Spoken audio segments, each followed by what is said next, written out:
իրենց սովորությանը համաձայն ամեն ինչում փորձեց մեղադրել կառավարությանը, այսինքն հանրապետությունում տեղի ունեցող բոլոր հնարավոր ուրեմն քրեական եւ վարչական ուրեմն հանցագործությունների, իրավախախտումների բոլոր մեղքերը փորձեց բարթել մեզ վրա,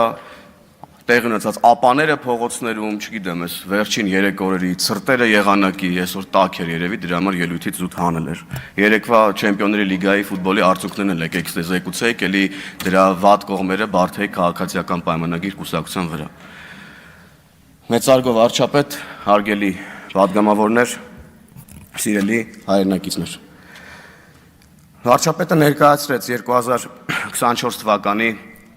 կատարողականը, կառավարության կատարած աշխատանքը եւ նաեւ ներկայացրեց վերջին 7 տարիների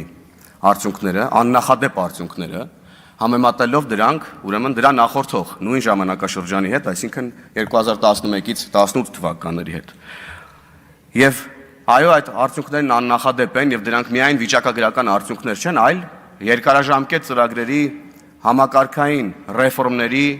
արդյունքներ։ Եվ որքան մենք երկար եւ անխոչնդոտ առաջ շարժվենք այս ճանապարհով, այնքան ավելի մեծ են լինելու այս արդյունքները, սիրելի հայրենակիցներ։ Հայտարարագրման ինստիտուտը, սիրելիներս, մեր կարևորագույն ռեֆորմներից մեկն է, որը իր բնույթով բազային ռեֆորմն է եւ սրա հիման վրա մենք դեռ բազմաթիվ ծրագրեր ենք պատրաստում իրականացնել, որոնք ուղղված են բացառապես Հայաստանի քաղաքացու բարեկեցությանը։ Շատ են քննարկումները հայտարարագրման շուրջ, ինչը լավ է, շատ են նաև քննադատությունները, ցավոք դրանց մի մասը ողողված են մանիպուլյացիաներով եւ ֆեյքերով, ինչը վատ է, բայց այստեղ էլ մենք միգուցե գործ ունենք անշարժ գույքի հարկի նման երևույթի հետ։ Պարզեցինք, որ գույքահարկի ընդհանուր հանրագումարի 45%-ը վճարում է 0.6% եւ ահա որտեղից է աղմուկը։ Հայտարարագրման դեպքում էլ կեղծ լուրեր տարածողների շրջանակը գրեթե նույնն է, ինչ գույքահարկի դեպքում։ Դրանով էր թերևս պայմանավորված 3 Քոչարյանի падգամավոր Ագնես Ախամոյանի հայտարարությունը եւ անհանգստությունը առայն, որ եկամուտները հայտարարագրելիս ինչ որ մի բան թաքցնելու դեպքում կա վարչարություն եւ տուգանք։ Անհասկանալի ինչ որ մոտեցում է, այսինքն ի՞նչ է նշանակում, եթե դու հայտարարագրվում ես, ապա պետք է հայտարարագրվես։ Եթե թաքցնում ես եկամուտը, ապա պետք է տուգանվես։ Սա բարձ ճշմարտություն է եւ ես այստեղ էլի եկել է անդիմությունը ապա պետականության քարոզով զբաղված ըստ էության։ Եվ մեկ էլ էս նույն շրջանակը, որ հիմա բողոքում է բանից, գույքահարկից, հայտարարագրումից, այս նույն շրջանակը նույն ինտենսիվության ու նույն բառամթերքով բողոքում էր ապօրինի գույքի բռնագանձման օրենքից։ 5 տարի է բողոքում է։ Գնացին սահմանադրական դատարան եւ սահմանադրական դատարանը ուրեմն սահմանադրական ճանաչեց ապօրինի գույքը։ Այն որ ասում ենք դուք եկել եք այստեղ եւ ընտրություններին մասնակցում եք միայն մի պատճառով, գողոնը պահելու պատճառով, ասում եք չէ, ո՞ց չէ։ Հայտարարագրման դեմ պայքարում եք, կյանքի ու մահվան կռիվ եք տալի, որ չհայտարարագրեք ձեր եկամուտները։ Գույքահարկի դեմ պայքարում եք, կյանքի ու մահվան կռիվ եք տալի, որ ձեր գողացած թանկարժեք գույքերի համար չվճարեք պետությանը, ժողովրդին հետ չտակ այդ գույքերի գումարը։ Ապօրինի գույքի դեմ եք պայքարում, որ այդ գողացածը ձեզանից հետ չվերցնեն եւ ձեր քաղաքական հովանավորներից։ Սա պատճառը, դրա համար եք դուք ստեղ նստած, դուք ստեղ նստած եք, որ ձեր գողոնի համար կյանքի ու մահվան կռիվ տաք։ Բայց մենք շարունակելու ենք մեր ժողովրդի հետ խոսակցությունը եւ ել ավելի լավ ու ամեն օր անդադար բացատրելու ենք հայտարարագրման ինստիտուտի, հարգելի գործընկերներ, հայտարարագրման ինստիտուտի դրական կողմերը, որի արդյունքում մենք 70 միլիարդ դրամ մինչև պատրաստվում ենք քաղաքացիներին վերադարձնել։ Այսինքն ընդդիմության ասացի ուղիղ հակառակը, ոչ թե վերցնելու, այդ քերելու, այդ կեղտոտ բառերով, որ անընդհատ փորձում են նկարագրել, դրա մասին չի հայտարարագրումը սիրելի հայրենակիցներ տալու մասին է, ձեզ վերադարձնելու մասին է։ Շատ են նաև խոսակցությունները մեր ժողովրդի մեջ, ասում են դե մեր վրա ուշադրություն չեն դարձնում, մեզ բանի տեղ չեն դնում, մեր կարիքները չգիտեն, վարկերի տակ ճռռում ենք, պարտքերի տակ ճռռում ենք։ Գիտենք, ժողովուրդ ջան, գիտենք, մենք էլ ձեզանից մեկն ենք, մենք էլ վարկեր ունենք, պարտքեր ունենք, մենք էլ հարազատներ ունենք, ընկերներ ունենք։ Ճռռում ենք երբեմն նաև որոշները, միգուցե Բայց սա է ինստիտուցիոնալ եղանակը, սիրելի հայրենակիցներ, որ ոչ թե մենք գնանք գյուղամիջում, մեր զրուցարանում իրար նեղացած իրարից նեղանալով, միմյանց վրա մունատ գալով, ասենք, որ մեզ չեն լսում, մեր վիճակը չգիտեն, մենք ասում ենք ժողովուրդ ջան, սա ինստիտուցիոնալ եղանակ է։ Եկեք պատմեք պետությանը ձեր մասին, որ պետությունը կարողանա ճանաչել եւ հասցեական ծրագրեր իրականացնել ձեզ աջակցելու համար, սիրելի հայրենակիցներ։ Մենք ուրիշ բան չենք ասում, բացարձակապես ուրիշ բան չենք ասում։ Կոռուպցիայի դեմ պայքարը երկրում արդարության մթնոլորտի վերականգնումը մեր առաջնահերթությունն է եւ մեր քաղաքական ինքնության մասն է։ Դա մեր քաղաքական ինքնությունն է։ Եվ մենք գիտենք ու լսում ենք, որ կա դժգոհություն, որ ինչ որ միտեղ մեկը կոռուպցիայով զբաղվեց, ինչ որ մեկը ամենաթողությամբ է զբաղված, ինչ որ մեկի իրավունքները խախտվեցին։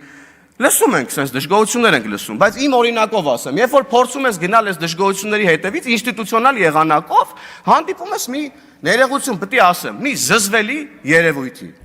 Դե ասում ես եղբայրին, քույրին, հայրիկ ջան, մայրիկ ջան, էսա ճանապարհ այդ բողոքը ինստիտուցիոնալ ձևով տեղ հասցնելու, ուրեմն մեղավորներին պատժելու, արդարությունը վերականգնելու, մեկ էլ հանդիպում ես մի երևույթի, որ դե մենք ո՞նց գնանք բողոքենք, դե մենք հո վատամարդ չենք լինելու, դե մենք հո գործ չենք տալու։ Այս քրեական ենթամշակույթի մտածելակերպը ուրեմն քաղցկեղի պես մտել է մեր գիտակցության մեջ եւ դուրս չի գալիս։ Մի հատ ուրիշ երևույթ էլ կա, ներողություն, պետք է ժողովրդական լեզվով ասեմ ու գնամ, ասում են դե մենք ո՞նց գնանք ախպեր, ասենք, դե մենք լավ տղա ենք, մենք ո՞նց գնանք ինչ-որ միտեղ մի բան բողոքենք, ո՞նց գնանք բողոքենք, որ մեր ունեցվածքը խլում են, ո՞նց գնանք բողոքենք, որ մեր երեխա իրավունքն են խախտում, ո՞նց գնանք բողոքենք, որ մեկը պետությունից գողանում է ու մենք տենում ենք, ո՞նց գնանք բողոքենք, որտեղ մենք լավ տղա ենք, դրա լավը որն է, ոչ մեկ չի հասկանում։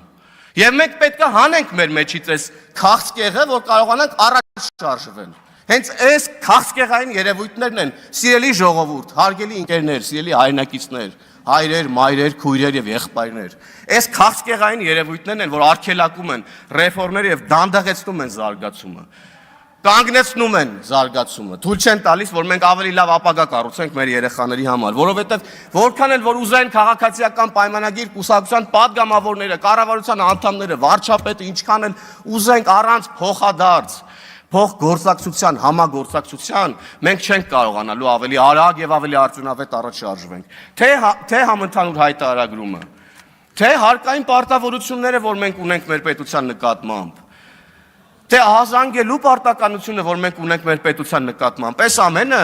թալանելու, կեղեքելու,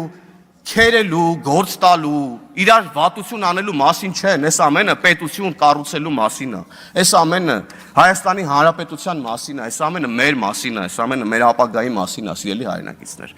4.2 միլիարդ դոլար 7 տարում ավել մուտք ա եղել պետական բյուջե։ Այս թվում նստած մարդիկ ու իրանց ղեկավարները 2011-ից 17 թվականներին չեն թողել, որ 4.2 միլիարդ դոլար մուտք լինի պետական բյուջե։ Լափել են, կերել են։ Ու այն 1.7 միլիարդ դոլարն էլ, որ հիմա կալանքի տակ է գտնվում ապօրինի գույքի բռնագանձման ինստիտուտի գործերի քննության ներքո, էլի դրա պետք է գումարենք այդ 4.2 միլիարդին։ Եվ սա է մեր պայքարը կոռուպցիայի դեմ, սա է մեր պայքարը արդարության, արդարադատության վերականգնման դեմ։ Եվ հարկային պարտավորությունների մասին էլ խոսեցի, մենք սրան էլ պետք է ուրիշ կերպ վերաբերվենք։ Սա այն մասին չի, որ պետությունն եկել է ձեր քրտինքով աշխատածից մի մաս ուզում է պոկի տանի ձեզանից։ Չէ, ընդհանրապես դրա մասին չի, սիրելիներս։ Մենք պետք է հասկանանք, որ այն միջավայրը, որտեղ մենք կարողանում ենք գործունեություն ծավալել, աշխատել, գումար վաստակել, ապահովել մեր եւ մեր ընտանիքի թեկուզ չափավոր բարեկեցությունը, այդ միջավայրը մենք ենք ստեղծում։ Այն ճանապարհները, որով որ ձեր բիզնեսը սպասարկվում է, որ հաճախորդները գալի հասնում են ձեր բիզնեսին, որ բարեկներ են աշխատում, խցանումներ չեն լինում, որ ասֆալտած է ճանապարհը գալի հասնում են ձեր մոտ, այդ միջավայրը դուք եք սարքում։ Դուք ձեր վճարած հարկերով, մենք չէ դուք։ Մենք ով ենք, որ դուք ձեր հարկերը չվճարեք, մենք ո՞նց ենք այդ ամեն ինչ, այդ ծառայությունը մենք ո՞նց ենք ձեզ մատուցելու, ոչ մի ձև։ Եվ այո, մենք մեր միջոցներով պետք է կառուցենք մեր պետությունը, որ այլևս ոչ մեկին պետություն ունենալու համար պարտք չլինենք։ Սրա մասին ենք մենք այսքան ասում։ Սրա համար ենք մենք սաղ օրը սրա մասին խոսում։ Եվ սա է կամ սա պետք է լինի իրական Հայաստանը, որտեղ երկիրը կառավարող թիմը աշխատում է բացառապես իշա Հայաստանի Հանրապետության պետական շահի, որտեղ քաղաքացին ոչ թե գողանում, խաբում, վախենում եւ փախնում է պետությունից, այլ համագործակցում, հարստացնում ու զարգացնում է պետությունը։ Իր երազանքի երկիրը, Հայաստանի ժողովրդավար ինքնիշխան հանրապետությունը։ Հայ ժողովրդի հազարամյա պայքարը եղել է ազատության համար։ Հիմա մենք ունենք այդ ազատությունը։ Եկեք այն սրբորեն պահենք։ Կեցցե ժողովրդի պետությունը։ Շնորհակալություն։ Արման Ղազարյան։